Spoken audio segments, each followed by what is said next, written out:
Welcome to the to the Nothing Broadcast. Broadcast.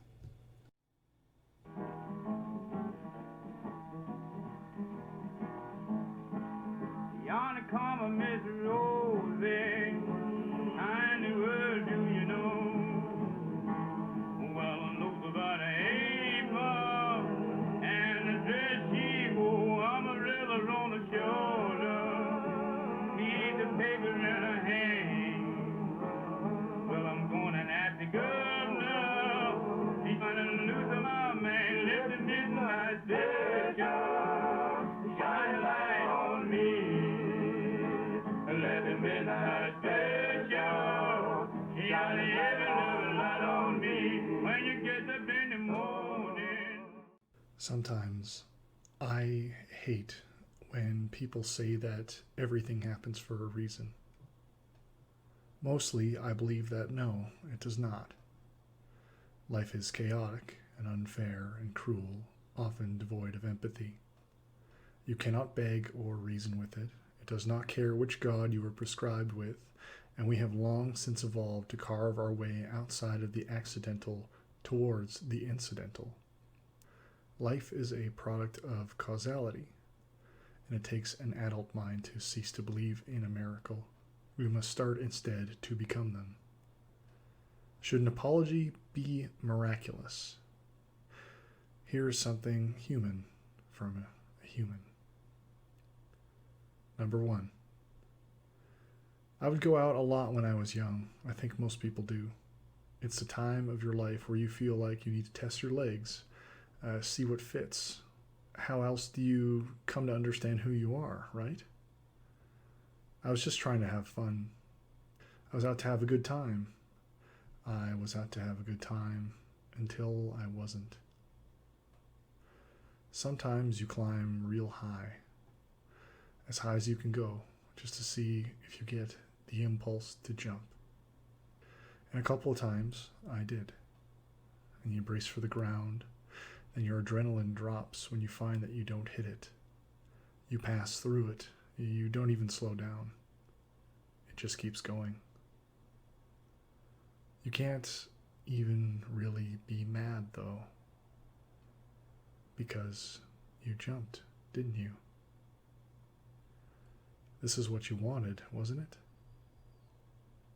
To fall. To fall, but not forever. Sometimes we want a taste of the fall, knowing where it'll stop. But that's the nature of falling, here, in the ether, by the twisted rules of invisible floors and glass ceilings. I feel like that's what a lot of my 20s were about. Towing for both and finding neither. But mostly it was about exploring the falls. Mostly it was about the imprecise science of trying to lose control. And I wonder if I've been able to let go of that. There's this weird cliche of philosophical sense. I don't know if you'd call it New Age or whatever. It's a very old concept. Let go. And maybe that was my clumsy, lazy way to interpret that. Maybe it was me thinking, oh, I'm so clever. I got this thing beat. Donning those waxen wings with a smug hopefulness.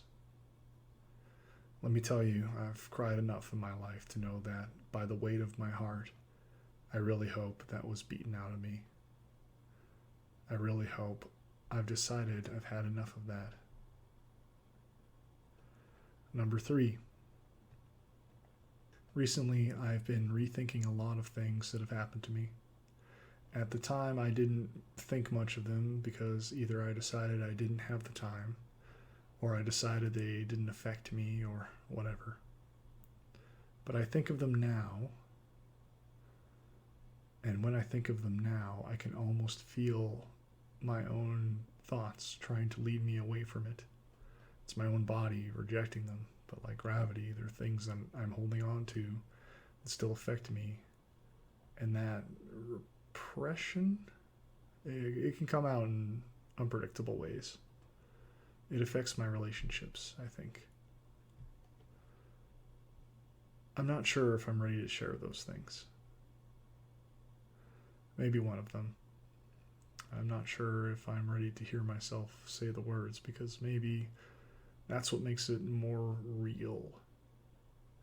That's the step out of this, the closet metaphor, into my real life. These things happened and they cut right through me with a trauma that just shut me down. Alien pains, you could call it. You could, but someone might make fun of you. I've had a really hard time with this. I have a really tenuous relationship with timelines and reality and details. I don't feel like I can trust my own memory fairly often. A lot of things just don't register for me. A lot of emotions that should be there just don't bother showing up for work anymore. It's really useful in a crisis, but it's really not useful in everyday life. It kind of bothers me that I define the value of my own feelings and experience as useful or not useful with those terms. It bothers me sometimes. No, not sometimes. It bothers me all the time. It bothers me that I'm wired up like that, and it's taking a lot of effort to not be that way. It's exhausting. Number 5. Even now, like during this interview, I'm tearing up like it's automatic.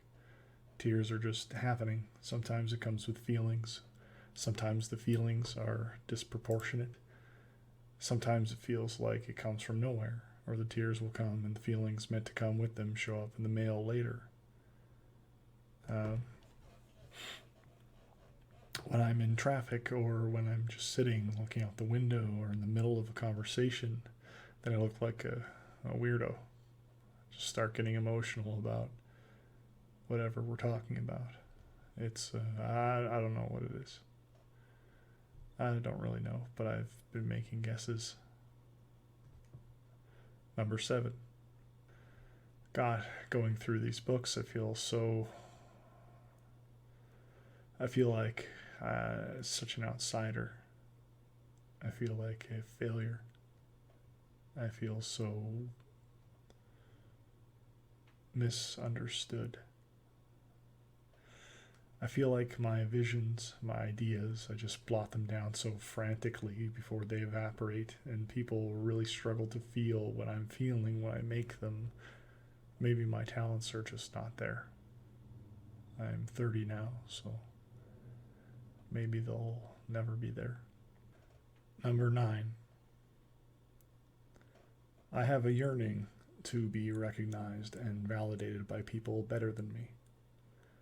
I think everyone does. But where does it stop? When will I find peace in form and function instead of just the ritualistic convincing of myself that it's not okay and it's going to be okay? When will I stop ignoring the people that already love me in pursuit of a love that's over there?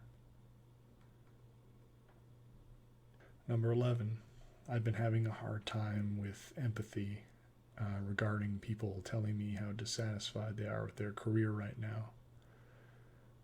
Now with all this COVID distancing stuff in, I mean, they're not satisfied with it anymore. They miss the interaction. They don't find work meaningful or gratifying or valuable.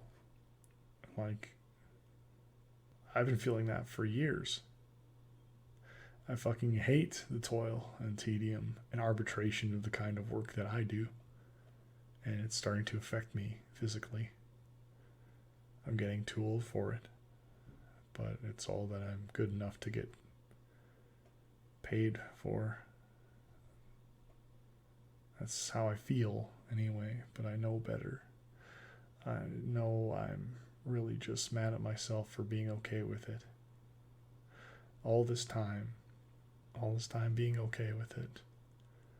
And then I hear someone else not being okay with their stuff, and I just get fucking jealous and petty.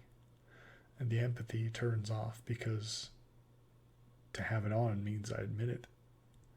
I admit that I have to be better than this, and I admit that I'm more than this. I'm fucking wasting my life. For some reason, that's a hard truth to swallow. Number 13. It used to be fine. I could enjoy my life in the off hours. I could be fulfilled in my free time. I could feel fulfilled in the little spaces or through the little things while working. But can you imagine? Can you fucking imagine how improved my life would be if my work was actually genuinely enjoyable, challenging, or fulfilling? Or God, all three. Imagine the smoke it would make to be at the burning wheel, at the fucking helm of that world, to be that me. How do I get there? And why do I want to be there so badly now, all of a sudden? That's what I'm navigating in my life right now, I think. What are you navigating? And how do you fucking do it? You're my hero, and I'm sorry. On occasion, the words, I'm sorry, are so much smaller than their letters, tragic as the definition of consolatory. I hope you're doing okay without me.